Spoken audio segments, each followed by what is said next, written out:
Have you ever seen a real estate deal that promises this amazing return, but then when you get your payout, it's, well, a lot less amazing? It's a super common story, and today we're going to solve that mystery of the disappearing profit. So let's get right into it and figure this out. Right? This is the exact thing that drives investors crazy. You see a building that's pulling in a solid 12%, you put your money in, and then you check your statement and the number just doesn't add up. So where did the rest of that money go? That gap right there is what we're breaking down today.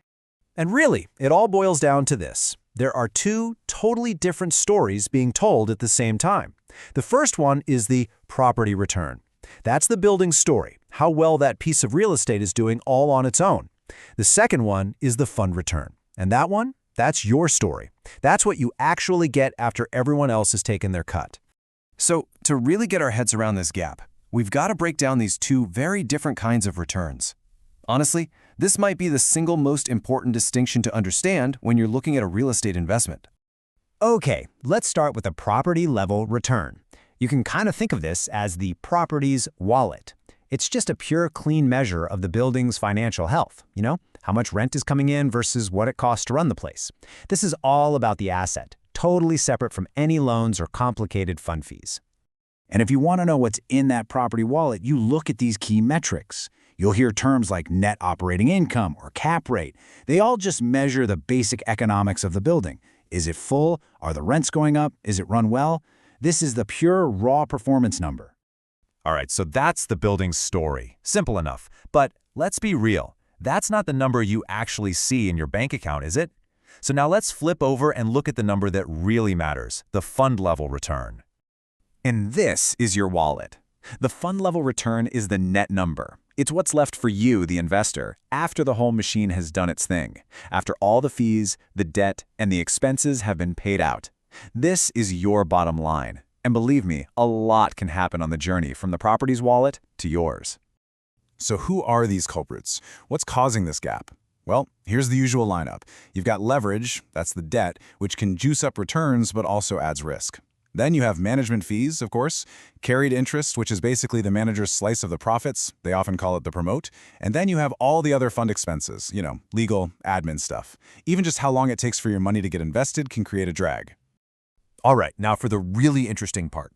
Let's actually trace the money from the top all the way down to the investor's pocket and see exactly where it goes. It always starts here, right, with this big, juicy number. The property itself is generating a really healthy 12% unlevered return. That's the number that grabs your attention, the one that makes you think, wow, this looks like a great deal. But remember, it's just the starting line. And this is what the industry calls a return waterfall. It's a perfect name for it, really. You've got all this cash flowing from the property at the top, but it has to go through all these different levels before it ever gets to you. First up, the bank gets paid. Then you, the investor, get your original money back, plus a minimum preferred return. It's only after all that that the fund manager takes their big cut, the promote, before whatever's left is finally split up. That stream of cash gets a lot smaller on the way down. Okay, let's put some real numbers to this so you can see how wild it can get. You start with that 12% from the property.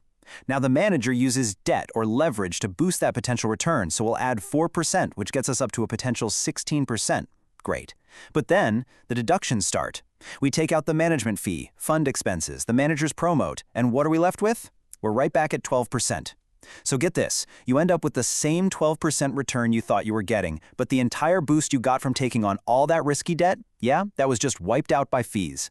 You're left with the same return, but a whole lot more risk. Okay, so now that you see how this all works, the big question is, what do you do about it? How do you protect yourself? Let's go through a quick checklist for any smart investor. There's a quote in the source material that just nails it perfectly. Property returns measure real estate performance. Fund returns measure what you actually make as an investor. That says it all. One number tells you about the building. The other tells you about your deal. They are two totally different things, and you have to know which one you're looking at.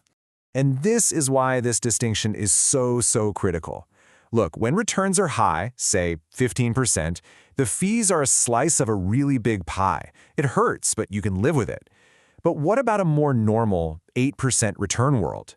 Suddenly, those same fees are a massive chunk of your profit. They can eat up like 30, 40, even 50% of what you make. The lower the overall returns, the more these fees really bite. So what's the one thing you need to remember? The magic phrase you have to ask? It's right here. You must always ask for the projected net to LP return. And don't get thrown by the LP part. That just means limited partner. That's you, the investor. This is the only number that tells your story. So, you need to go into any meeting armed with these questions. Force them to show you both numbers, side by side. Ask them, what's the total fee load as a percentage of my profit? Get a clear picture of how they're using debt, and hunt around for any other hidden fees. It's your money on the line, so don't ever be afraid to ask these tough questions. All right, so we'll leave you with one final thought. The next time you see an exciting investment with a big, flashy return number, your first question shouldn't just be, how high is that return? It needs to be, wait a minute, what kind of return is that? Is that the building story, or is it my story? Knowing the difference is what makes you a smart investor.